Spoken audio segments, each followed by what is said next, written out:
ಎಲ್ಲರಿಗೂ ನಮಸ್ಕಾರ ವೀಕ್ಷಕರೇ. ಬಂಗಾಳ ಕೊಲ್ಲಿಯಲ್ಲಿ ವಾಯುಭಾರ ಕುಸಿತ ಹಿನ್ನೆಲೆ ಮುಂದಿನ 2-3 ದಿನ ರಾಜ್ಯದ ಕರಾವಳಿ, ಮಲೆನಾಡು ಸೇರಿದಂತೆ ಅನೇಕ ಜಿಲ್ಲೆಗಳಲ್ಲಿ ಭಾರೀ ಪ್ರಮಾಣದ ಮಳೆಯಾಗುವ ಸಾಧ್ಯತೆ ಇದೆ ಎಂದು ಹವಾಮಾನ ಇಲಾಖೆ ಮುನ್ಸೂಚನೆ ನೀಡಿದೆ. ಬೆಂಗಳೂರಿನಲ್ಲಿ ಸಹ ಭಾರೀ ಮಳೆಯಾಗುವ ಸಾಧ್ಯತೆ ಇದೆ ಎಂದು ವರದಿಯಾಗಿದೆ.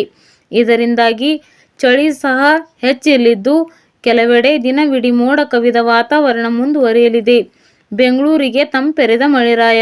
ಕಳೆದ ಕೆಲ ದಿನಗಳಿಂದ ಬೆಂಗಳೂರಿನಲ್ಲಿ ಬೆಳಿಗ್ಗೆ ಮೋಡ ಕವಿದ ವಾತಾವರಣವಿದ್ದರೆ ಮಧ್ಯಾಹ್ನ ವೇಳೆಗೆ ಬಿಸಿಲು ಬೀಳುತ್ತಿತ್ತು. ಆದರೆ ರಾತ್ರಿಯೆಲ್ಲ ಚಳಿ ಆರಂಭವಾಗುತ್ತಿತ್ತು. ಇದರ ನಡುವೆ ಸೆಕೆಯ ಪ್ರಮಾಣ ಸಹ ಹೆಚ್ಚಿದ್ದು, ಆದರೆ ಇಂದು ಬೆಂಗಳೂರಿನ ಹಲವು ಪ್ರದೇಶಗಳಲ್ಲಿ ಮಳೆರಾಯನ ಆಗಮನವಾಗಿದ್ದು, ರಾಜಧಾನಿಗೆ ತಂಪೆರೆದಿದ್ದಾನೆ. ಬೆಂಗಳೂರಿನ ಹಲವು ಭಾಗಗಳಲ್ಲಿ ಮಳೆ ಸುರಿದಿದೆ.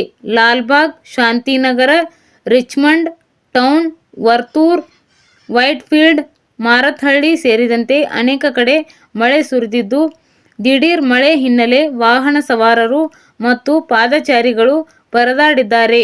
ಅಲ್ಲದೆ ನಾಳೆ ಸಹ ಮಳೆಯಾಗುವ ಸೂಚನೆಯಿದ್ದು, ಮುಂದಿನ 2-3 ದಿನಗಳ ಕಾಲ ತುಂತುರು ಮಳೆ ಅಥವಾ ಮೋಡ ಕವಿದ ವಾತಾವರಣ ಇರಲಿದೆ. ಬೆಂಗಳೂರಿನಲ್ಲಿ ಗರಿಷ್ಠ ತಾಪಮಾನ 27 ಡಿಗ್ರಿ ಸೆಲ್ಸಿಯಸ್ ಮತ್ತು ಕನಿಷ್ಠ ತಾಪಮಾನ 18 ಡಿಗ್ರಿ ಸೆಲ್ಸಿಯಸ್ ಇರಲಿದೆ.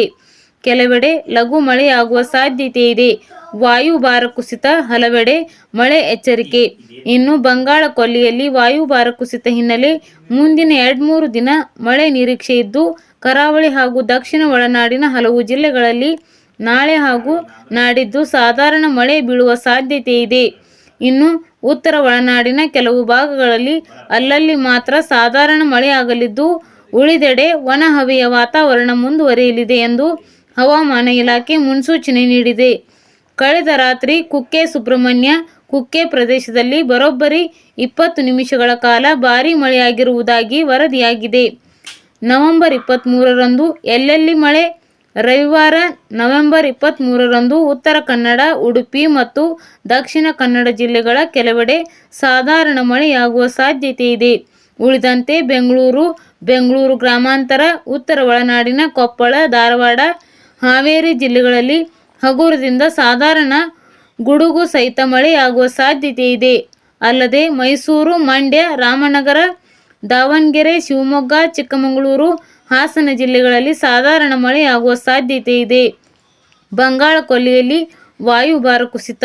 ಇನ್ನು ಬಂಗಾಳ ಕೊಲ್ಲಿಯಲ್ಲಿ ವಾಯುಭಾರ ಕುಸಿತದ ಹಿನ್ನೆಲೆ ತಮಿಳುನಾಡಿನ 11 ಜಿಲ್ಲೆಗಳಲ್ಲಿ ಭಾರೀ ಮಳೆ ಸುರಿಯುವ ಸಾಧ್ಯತೆ ಇದೆ ಎಂದು ಪ್ರಾದೇಶಿಕ ಹವಾಮಾನ ಕೇಂದ್ರ ಎಚ್ಚರಿಕೆ ನೀಡಿದೆ.